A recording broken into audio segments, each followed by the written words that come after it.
Hello again everyone, Melth here, with more of my Baldur's Gate 3 challenge run. This time I'll be doing a 2-for-1 quest knockout in the dungeons beneath the Temple of Ilmater in Baldur's Gate. Possible to get things beyond that too.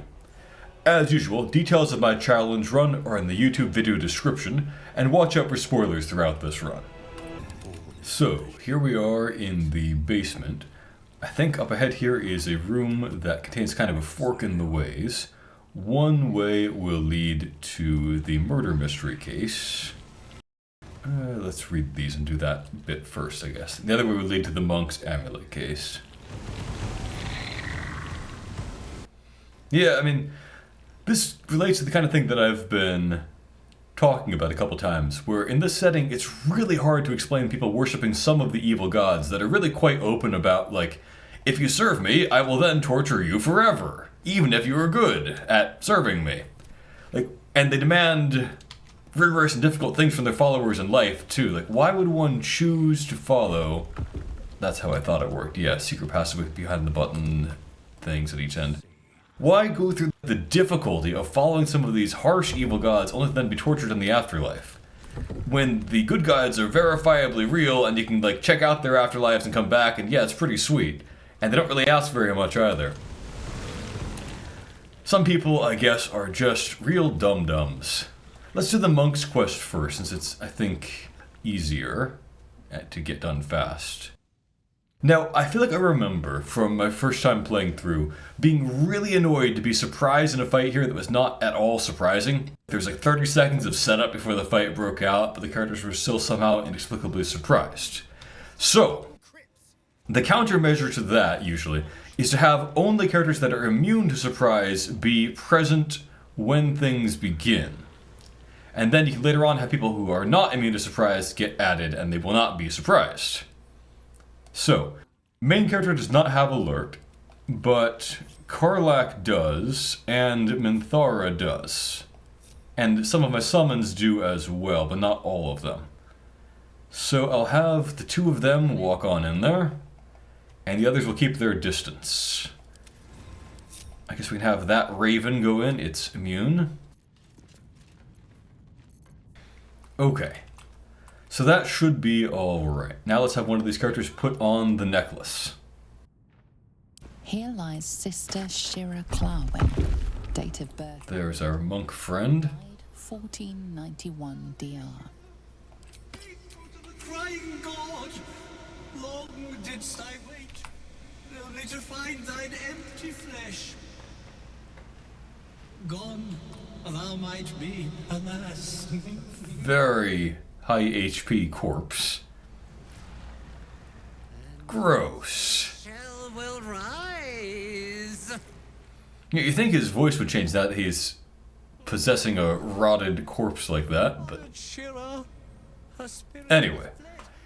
I think our characters are kind of losing sympathy for this guy who just reanimated his relative's corpse and is now puppeteering it around. Upon Shira, she was to endure. Plus, this is a kind of selfish thing to want to begin with. Want.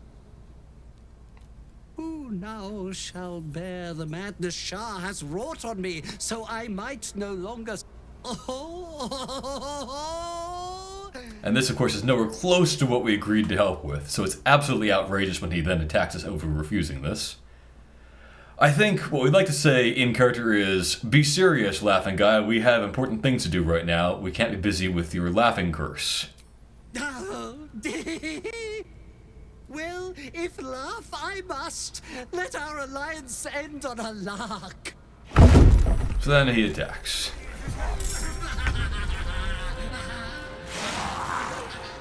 Alright, so now that no one was surprised, I think it is now okay if we open this door. There we go. And now no one gets surprised, because the initial group was surprise proof. Time for a cull. Time to move. Anyway, they're just the zombies of these various people that this monk selfishly reanimated.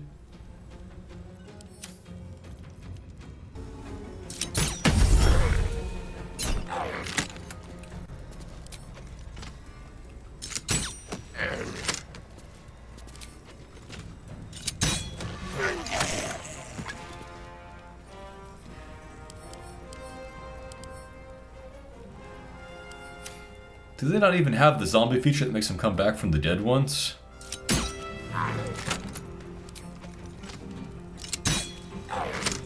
Still on my feet. Another step forward. I feel that in character, Ballista is probably in the room. I just had him not be there for the game mechanic quirk.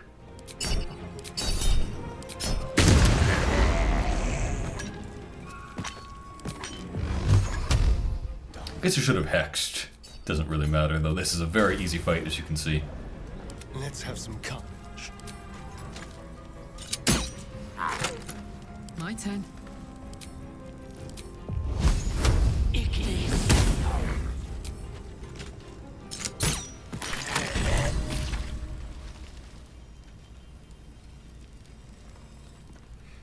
Oh, did I not get the XP for the last zombie because things ended prematurely? That's good to know. I'll hit the level cap soon anyway, but I missed that 110 XP there, I think. Lord, I call to thee, lend your forbearance. No.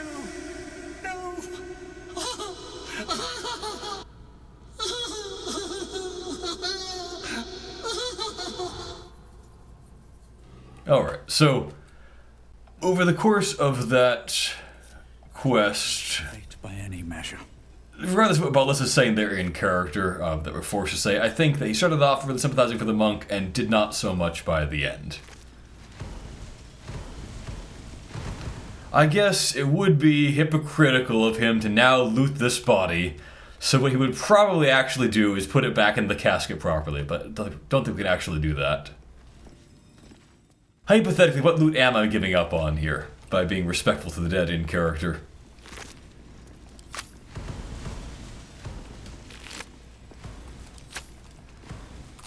Alright. Let's get back to the murder investigation. Alright. So, convenient blood trail here leading right to the murder group over there. They all have terrible names because they're doppelgangers. Real subtle. Let's see what this does. It's a door. What do you think it does, Ballista? Never wanted the easy path. Oh, what's over there? I'm gonna take a detour and check that out. I feel like I remember two things from these caves. I remember the doppelgangers, and I remember that there was a cloud kill trap area that was not at all worth the trouble. Where is this? Another area connecting back to part of the open hand temple? Yeah, I'll check that out. Okay. I guess you're supposed to explore it with jump or fly, because I don't see another way through.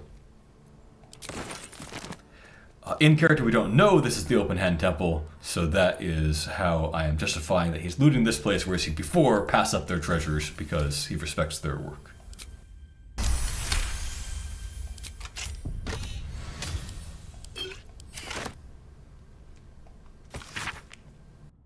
Oh, Gildro Angleron is the smith we met.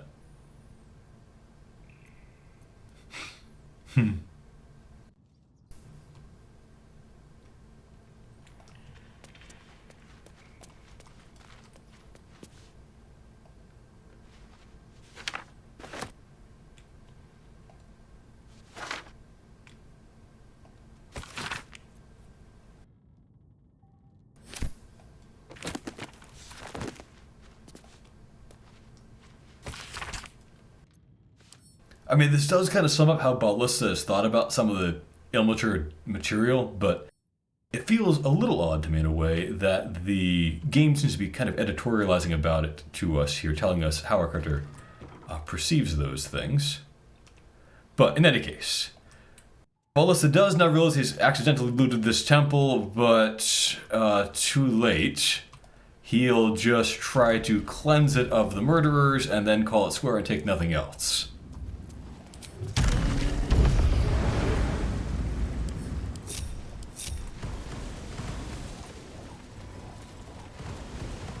So, Doppelganger's only one notable perk is that they are resistant to range attacks. That is, range attacks have disadvantage against them.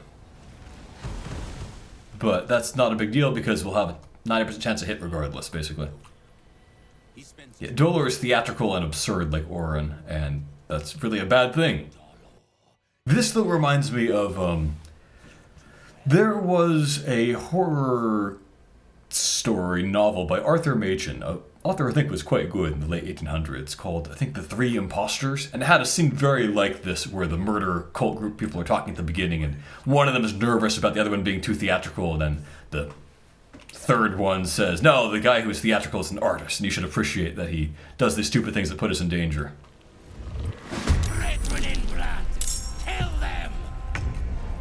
Why am I sneaking around indeed? Okay, so let us see if we can push that guy down to his fellows, and then when they're all grouped up, then that's a good time for the water myrmidons to go to town on them. I do not have pushback on. Let me get that on. Oh, right, I forgot that because I respec to have my level 10 bard first, I don't actually have pushback as an option. So I will just blast the guy manually, I guess. And yeah, I should probably just choose Luck of the Firearms on one of these just to get it to stop bugging me with the option. Okay. Well, Minthara, usually you have your bonus action to attack with, but what if we just have you shove the guy? Oh, you're actually pretty bad at that. Is he really good at strength? Yeah, I should have hexed his dexterity. I was just being lazy. Okay. That is fine. I don't think we're going to have too much trouble with these guys.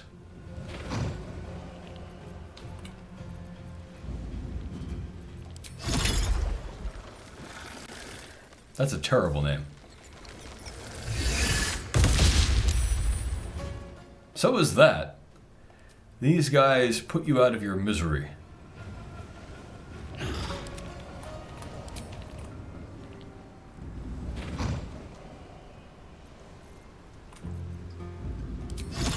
The already kind of inaccurate water myrmidons really struggle with range attacks against these guys, but, you know, with two of them together, we have okay odds to hit one of them at least. Put him up.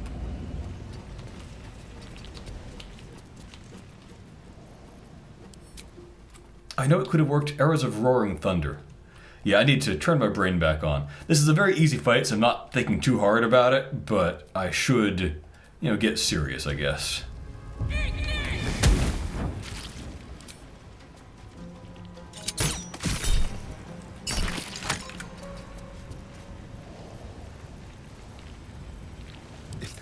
Oh, Asari's not actually in the fight. Well, I think if he just finishes that guy off, he'll get his additional attack from Bloodlust Elixir, and we'll use it to shoot that one, 95% now that we're invisible, and thereby canceling out the disadvantage.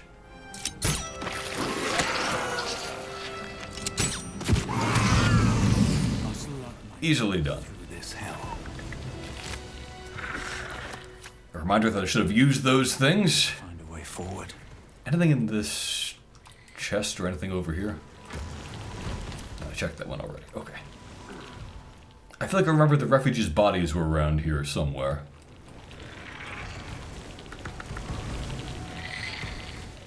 Yeah, I guess the High Priest brought them in here, fed them. They were grateful. Yep, so shame that they were murdered by sleazy ball cultists. Wait a minute. Melkor? Nah, I think that one probably deserved it. We should give these guys a thank you for doing what Manwë couldn't or wouldn't. Alright. Let's see. Alright, here's the Cloud Kill trap. So there's treasure in there, which is absolutely not worth the trouble. But let me get it anyway and talk about one of the interesting mechanics in this game that doesn't really apply in 5e, but is important to know about in Baldur's Gate 3 sometimes. So, there are three different kinds of area effects that can exist in this game. There are clouds, surfaces, and everything else. You can have any number of everything else effects in one area. They can stack up with each other. But you can only have one cloud in a given point, and you can only have one surface in a given point. Now, what is a cloud is not always obvious. Cloud of Daggers, for example, is not a cloud. Fog Cloud is a cloud. Cloud Kill is a cloud. Darkness, for some reason, is a cloud. So that means if you have a Cloud Kill here, it can't coexist with something like Darkness or Fog Cloud. Now, which one supersedes? That also is bizarre and really depends. But Cloud Kill is overwritten by basically everything all the time for some reason, despite being a really high-level spell. So a simple fog cloud will clear this trap out pretty easily. So we will put on the amulet that gives us a free cast of fog cloud per day. And we're going to just plunk that down there. And then I'll just try to chart a course through the area where there is now no cloud kill.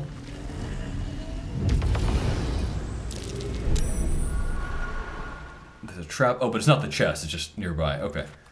So yeah, a single smoke powder bomb. That would have been good treasure back near the beginning of Act 1.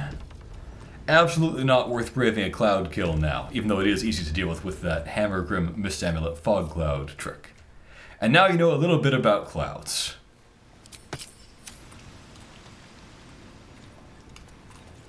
You could also, of course, have something that is immune to poison, just go in there and solve things that way.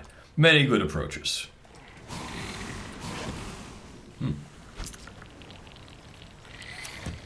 I'm assuming these are not belonging to the church here. These are probably the murder cults. Anyway, we will go on down there and loot the remaining... Oh, you're a talking doppelganger. Fine. The corpse regards you lifelessly. I don't think any of them will recognize the Dark Urge. No. Dolor did. This is, I guess, the one who said that Dolor is an artist. His artistry consisted of just using a paralyzing poison on him and then mutilating him. The corpse remains silent. Our blood red dwarf. So that fits what we've been learning about. Hungry. Yes. But wants more. Transcendent. No idea what they're talking about there. Becoming a murderer ball is not transcendence in any way, shape, or form. You just get some dorky armor and you go live in a sewer. Someone was arranging these corpses. What for? So we have a way to go now.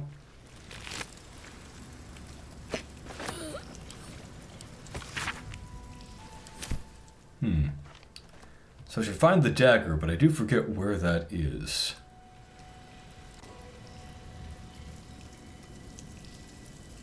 There's a lot of junk around that it could be hidden by. What's that? Oh, I see. That's not a go through it hole. That's a hole in the ground where the dagger probably is. Yeah, okay. So, there is his dagger that can paralyze people. And other than that, I mean, it's impressive for some random cult goon to have a +2 dagger, I guess, but it's nothing to us. This blade's wicked look matches its deeds. Poor Father Logan. Alright, so we have the murder weapon, we have the murder motive, we have everything, but that blithering idiot Valeria still won't believe us. I'll give it a shot. Alright, let's go out this way. I think I remember there's another path that leads back to the temple this way. We're down along the beach here, so maybe we'll swing by and deal with the Stone Lords versus the Thieves Guild.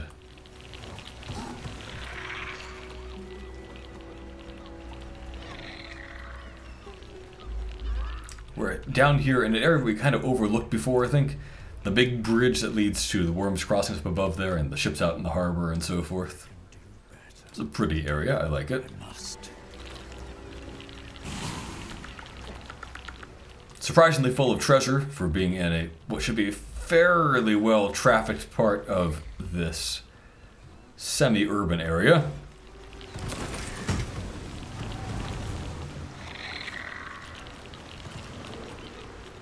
You know, people often scavenge shipwrecks and things like that. But not this one, I guess. Or at least not very thoroughly. Maybe this one was put here by Thieves Guild or the Stone Lord guys? I don't know. A little odd. Wonder what's past this.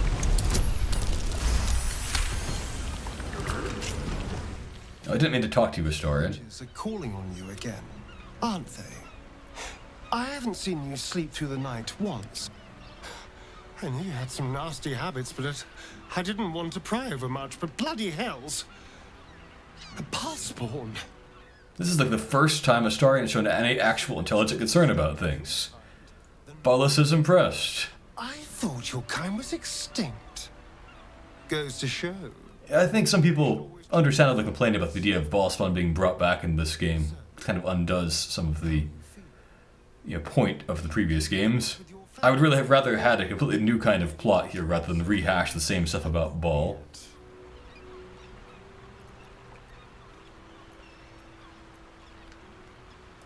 You know, though I don't look a day over 100, I was alive in Baldur's Gate when the Baal spawn first arose. I was barely aware of it, locked in the kennels as a young spawn. Rather thrilling. I get to watch the bloodshed. And there's the old dumb Astarion. Unfashionable. Missing out. I mean, he's of course clowning around here, but still. He's run out of useful things to say already. Well, what I meant to do was loot this chest. Oh, that's interesting. Don't we already have that exact thing? We do. 2 copies of it. That's rare in this game. That would be really good with the new Booming Blade cantrip. My guys were melee, but none of them are.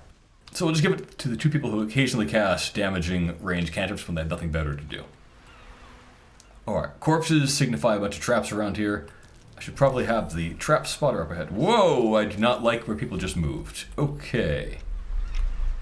None of that. How about people back up over here?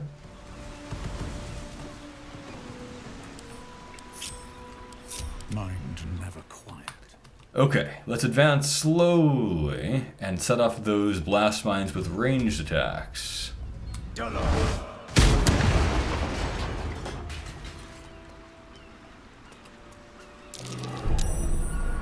Tripwire, okay. If I set that off from back here, will that be okay?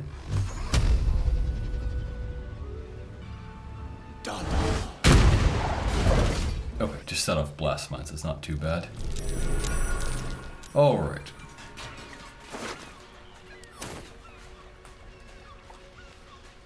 There's a Stone Lord thug guy. You know, I'm gonna just kill him. He could be Orin in disguise. He sometimes is. I don't think he actually could be in this case. I'm pretty sure that Orin, having done the kidnapping, is done with her impersonating every single person that we meet. But I don't want to risk it because I just absolutely hate interacting with her at this point out of character. Alright, more traps in here, I'm pretty sure. That looks like weirdly out of place, one of those statues from Druid Town. I feel like I remember them strangely reusing that for a trap here at some point, so maybe I'm remembering that correctly. Let's get a tripwire set off there.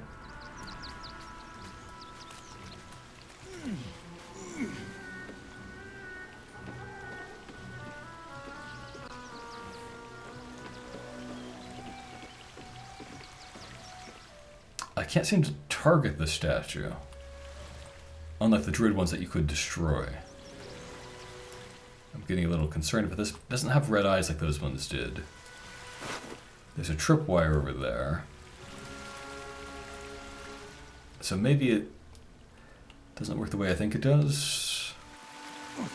I'm running around at low HP here because I'm trying to keep Loviatar's love active, but that does mean I need to be a little bit cautious in some ways. So maybe I will have you fly back and have just like a water myrmidon that is sturdy and can take a hit and has ranged blast attacks. Destroy that thing from a safe distance. Where am I? What's going on?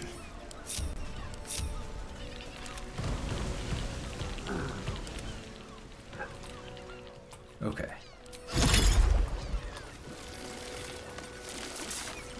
Like that, maybe. Oh! Yeah, it tried to get me. What was that, a lightning bolt, or... Okay. Keep it together. We should be able to proceed now.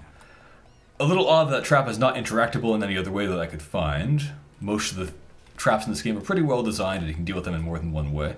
Besides that, there's just the generic traps on chests, which are generic traps on chests. That one looks like he was necrotized rather than electrocuted. What happened to him? Okay. Well, in any case, I think I remember there being now a battle against Stone Lord thugs versus Thieves Guild people over here. That same ship was at Moonrise Tower. Oh, yes, it is the Tadpole cargo. It even has Shadow Curse clinging about it somehow. I guess they didn't stop along the way and careen the ship and scrape that stuff off. I'm sure a good brushing would take care of it. This might be a case where sunlight really is the best disinfectant, too. Okay, let's just battle both sides here for fun. Nobody messes with the Stone Lord, ratling. Nine Fingers sends her love, arsehole. Your Stone Lord's a dead man walking. You, help me kill these arses. The guild will sprinkle you with gold. That doesn't really sound that promising at this point.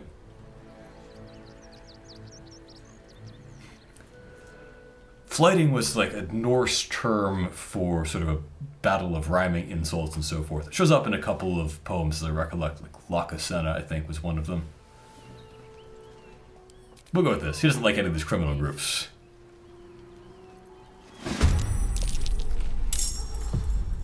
Never a done. That's interesting. These guys are really clustered up just waiting to die, so I like that. Good job, everyone.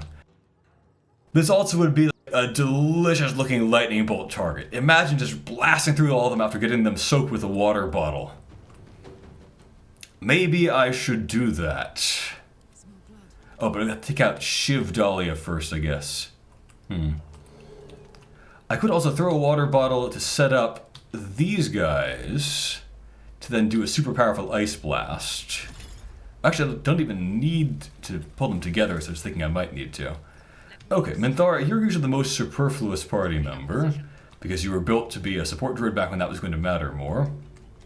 I could also entangle them, but I think a water bottle will probably be a better bet. Can I splash a bunch of them? No? Well, you two are probably the most important, so you get the water bottle. And now, we're going to go for those 5 targets.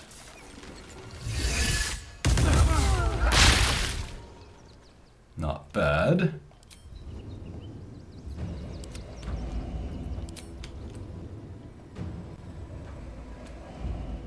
Oh, you know what I should do? I should definitely have this Dryad try to entangle them.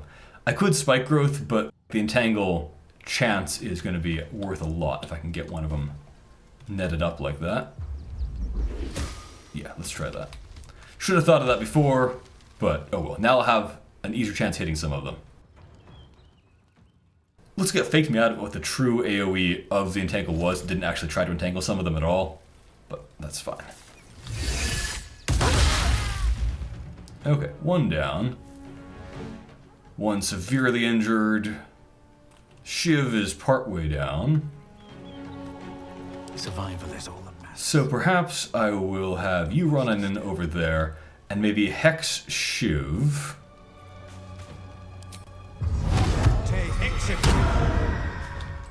And then we'll blast you once and you twice.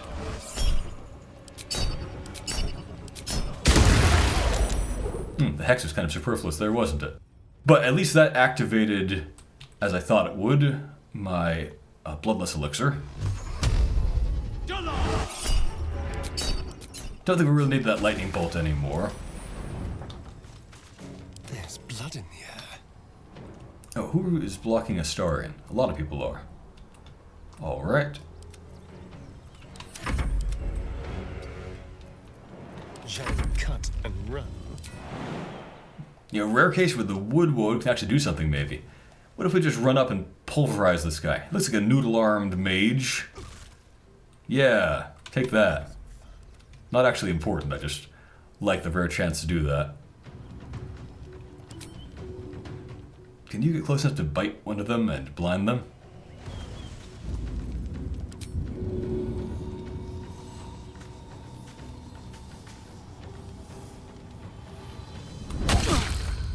Sure. Then we'll get back out of there. I'm thinking I might throw out a smoke powder, bomb, or arrow or something like that. Oh, whoops. Misclick there. I'm going to let the wood because it regenerates just take that hit. Okay. I'm ready. So you're now blocked by all those skeletons. And by Karlak, who's blocked by some other stuff. Okay.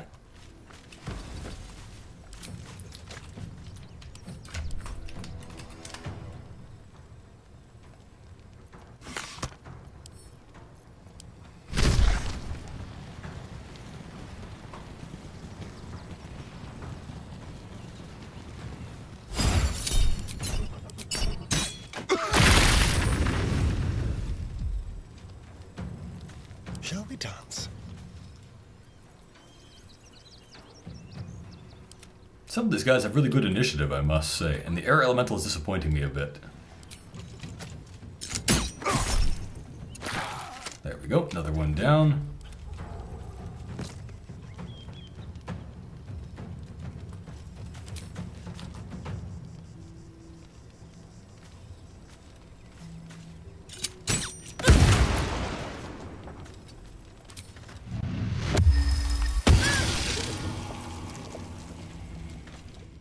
If I get an error of many targets, I can definitely finish them all no difficulty. Do I want to use that resource? I think I kind of do at this point because a lot of my guys can't actually act yet, which is getting to be a problem.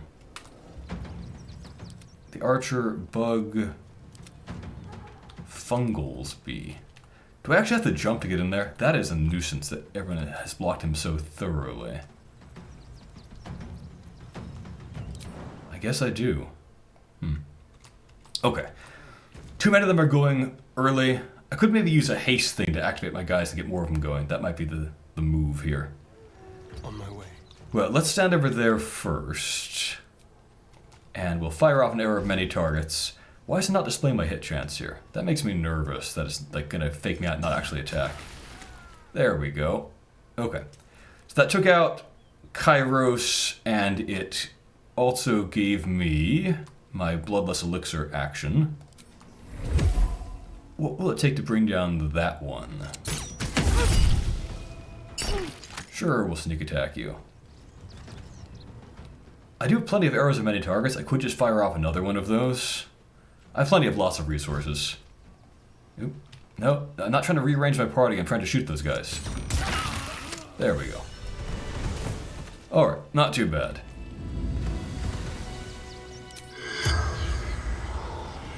Good idea. Two of them from one side will talk, and none from the other? Regards you lifelessly. Don't know. Some Okay, so they weren't trying to actually stop the tadpoles, they were just trying to steal things. seas in their hall for 9 fingers. The Stone Lord's men. Just a gang violence turf dispute.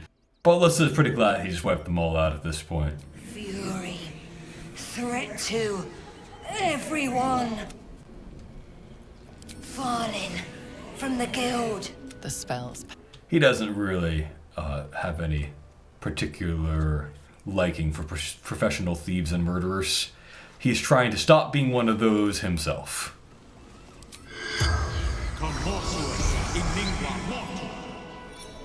The corpse regards. So why do you have the option to comment on this? Okay, this is all redundant so far. Spying. Oh, I see. You were from the Stone Lord group? Interesting. No. Thugs. Threats. Harper. Oh, that's interesting. Whoopsie. I forgot about that. Alright, Kairos.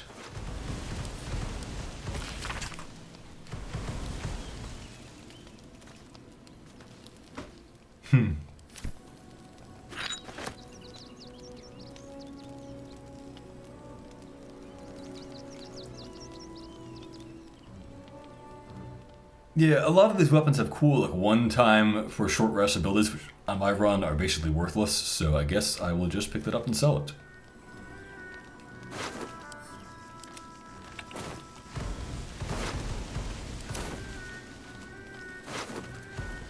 For the amount of HP these guys have, they are equipped like beggars, mostly.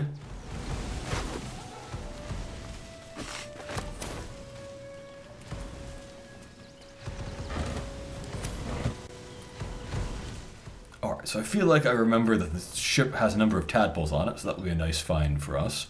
Oh good, we've got to replace our water bottle too.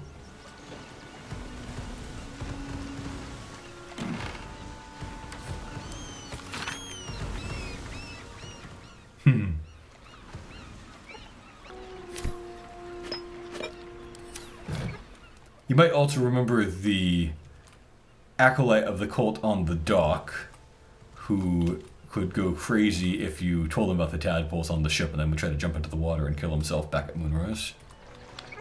But there are really only 2 tadpoles lootable here? That's odd.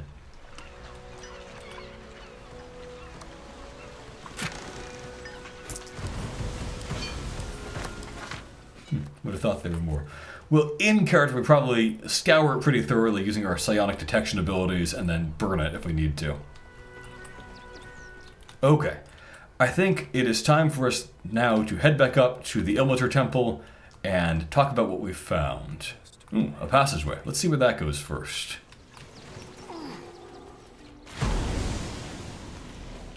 Lots of fun things to explore. One thing I love about this game, for sure.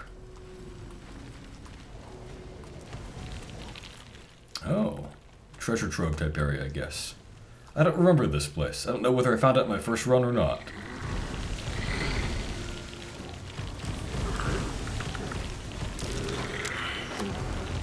Failed the perception check. That sounds important, but it wasn't Ballista, it was Minthara. Happy to steal from some thieves here.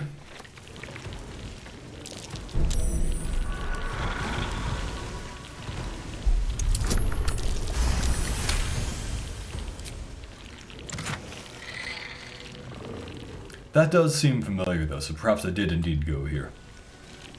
Kind of a barbarian type item mostly, although a few other people might be able to benefit from that. It just, there's already, you know, shoes that do that with no armor restriction whatsoever, and the jump distance is not that important, so, yeah, they're okay. I guess I could put them on Ballista and then pass his shoes to someone else. I think that would work.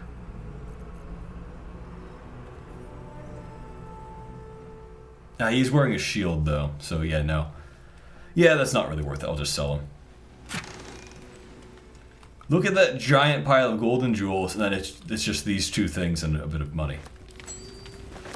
You know, back in Act 1 when they did it with the Goblin Treasure Hoard, which then exploded in coins at the end. Okay, that was Act 1, the goblins were probably pretty poor. Now though, come on, don't fake us out with that much treasure when it's really just nothing. Okay, well, if Minthara failed to spot something, maybe I should not bring the Horde of Summons down until I know what is actually down there. Maybe she failed to spot the trap treasure chest, I don't know where she was at the time. But, I'm going to move cautiously.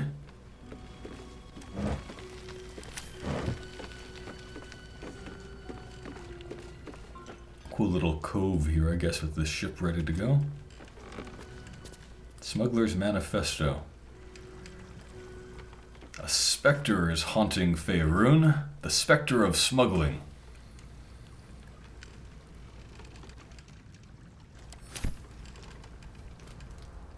Eagle feather. You can make fly potions out of those, and those are worth something, I guess. Tell no one. What is silk root?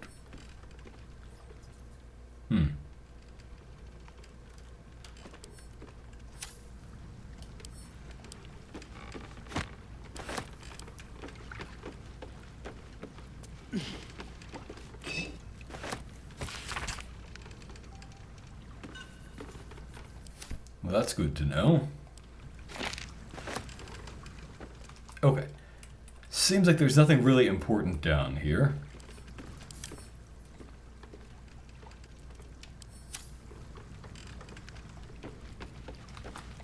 Drug smuggling, mostly, it appears. In a little smuggler's den. Okay. Well, if that's all there is, that's all there is, I suppose.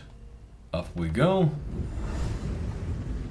And then I think it is about time to wrap things up for this episode. Next time, we'll probably go to the circus and deal with the clown quest beginning there, and also turn in the open hand murders quest, and have Valeria continue to reject our findings. Thank you for watching, everyone.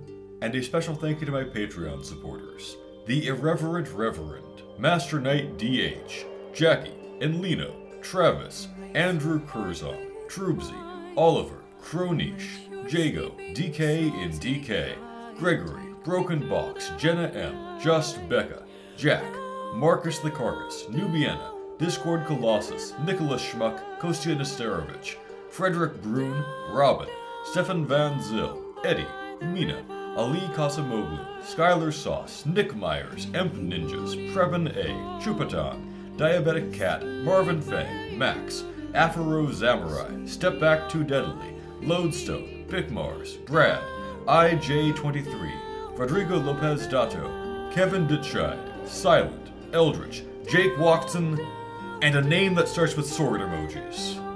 Have a great day, everyone.